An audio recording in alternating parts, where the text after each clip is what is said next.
Welcome. This is Gary Salton, Chief of R&D and creator of IOP Technology. This video offers a brief orientation to the IOP Learning Report. First, however, let's begin with some preliminaries. IOP does not measure anything psychological. It will not tell you who you are. It does not care about how you feel about anything. What IOP does is to measure your information processing preferences.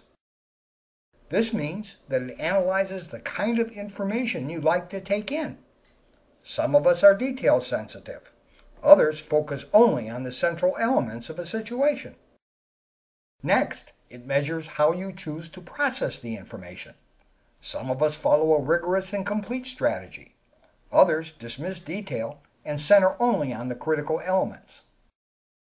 Finally, IOP looks at what you are likely to do with the information. Some of us move right into action. Others generate ideas, options, and plans. Learning anything always involves this three-step process.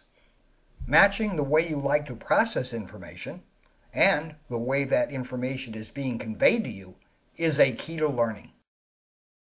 The various combinations of input, process, and output elections produce a unique learning pattern. These can be plotted on an IOP grid. Let's look at an example of how it works. Here is a picture of the learning profile for a person named Robin. The further a profile extends along a particular axis, the more a person will favor the learning characteristics associated with that axis. But notice that Robin has some capacity in all directions. What this means is that Robin, and anyone else, can learn anything taught in any way. That learning will just be harder or easier depending on how closely it is aligned with the profile preferences. You also have a unique profile. You will find it on page 8 of your report. The purpose of this video is to help interpret what that profile actually means to you. So, let's start. The first page of the report is orientational. Your strategic learning style preferences are printed in red. The first is your primary or dominant style.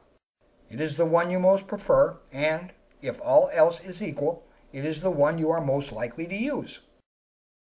The next item is your secondary style. Your primary style will not apply everywhere to everything. When it does not apply, you refer to your secondary style. It's your fallback position. So, let's begin looking at the report. Page 2 of your report focuses on your dominant or primary style. This first section identifies the kind of things you want when you enter into a learning situation. You know, things like how you want to be taught, your learning goals, things like that. These may seem obvious and self-evident to you, but if you check around, you'll find that other people are looking for different things. The next section on this page outlines your ideal learning environment.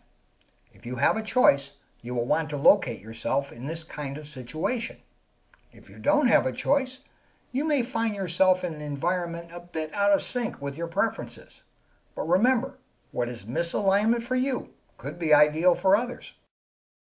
You can't expect every learning situation to be ideal.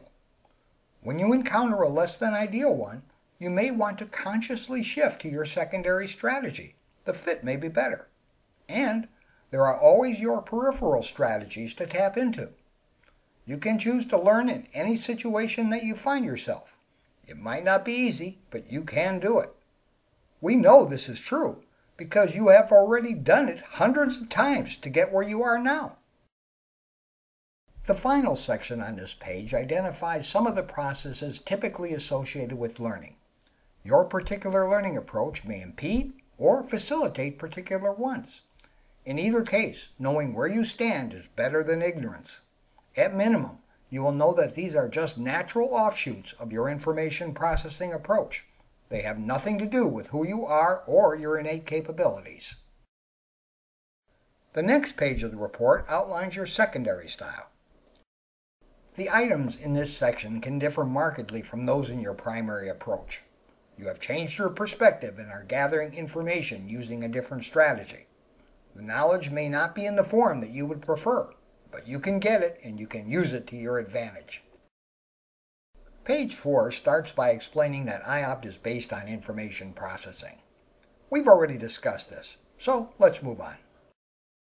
The bottom of this page shows a bar chart of all your style strengths. The more you are committed to a particular style, the more likely you are to display the learning characteristics associated with it. If your dominant and secondary scores are close, you may disagree with particular points in this report. The computer that generated the report can only work on the probabilities given by your style strengths. The closer your styles are to each other, the less certain are these probabilities. But, overall, the thrust of the observation should still remain valid. You can also access styles of lesser strength. The lower the strength, the more difficult to access.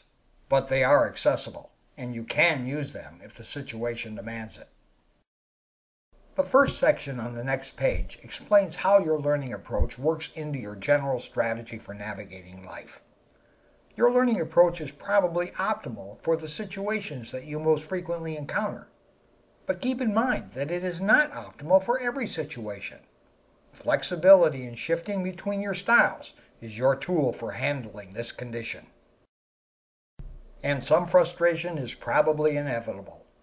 Frustration is not a personal failing. It can result from needing to learn many different subjects in many different formats. This section describes how it can arise and your likely reaction to it. While you probably cannot avoid it, you can prepare for it. Knowing what is happening and why can lessen the sting you feel when it does happen. The next page identifies the general environment within which you are most likely to prosper, both in learning new things and in using the things you have already learned. If you know about this, you may be able to make adjustments in your environment that will make you both more comfortable and effective. Learning often occurs in a group context. The bottom of the page describes your likely response to people in your group who use different learning styles. Just as your approach deserves respect, so does theirs. This section tells you what to expect. A bit of understanding and a tad of flexibility will go far in making your group learning experience a success, for you and for the others in your group. The possibility of changing styles often arises when discussing learning strategies. The next page begins with the considerations involved in changing a style. Flexing temporarily into another style is a standard strategy for meeting difficult situations. All you have to do is to relax the standards of your primary style and live for a while under different standards and expectations. Changing styles on a more permanent basis is another matter. It is always difficult. The last paragraph in this section points out that many notable people have used your primary style to become both famous and to contribute to society in a major way. If you change your style, you are likely to lose your ability to replicate the kind of contributions that these particular people made. It's something worth thinking about. The next section outlines both the strengths and the vulnerabilities of your style preference. Every style has both. Move to another style, and you'll be moving to another set of both strengths and exposures. There is no such thing as a perfect learning style. The final page summarizes your strategic posture along all 4 dimensions in a single graphic. You can use this to compare yourself to others. The more your profile varies from another person, the more different will be your approach to learning. And keep in mind that your instructor faces a class full of different styles. You can now more fully appreciate the difficulty that your instructor faces. Just as there is no perfect learning style, there is also no perfect teaching style. You might want to build this in when judging instructor performance. Oh, there is also an optional page. It will only appear when a person uses a split style as their strategic posture. If this page appears, you would do well to read it. A split style is neither a deficiency nor a strength. It is just a condition. If you are aware of it, you can take steps to maximize its value. Reading this page can help that process. Thank you for viewing this video. If you want more information on IOPT, you can go to our websites at iop.com or oeinstitute.org. Both sites have much more information on how IOP can be used to improve the functioning of both individuals and groups. Thank you again for your interest in IOP technology.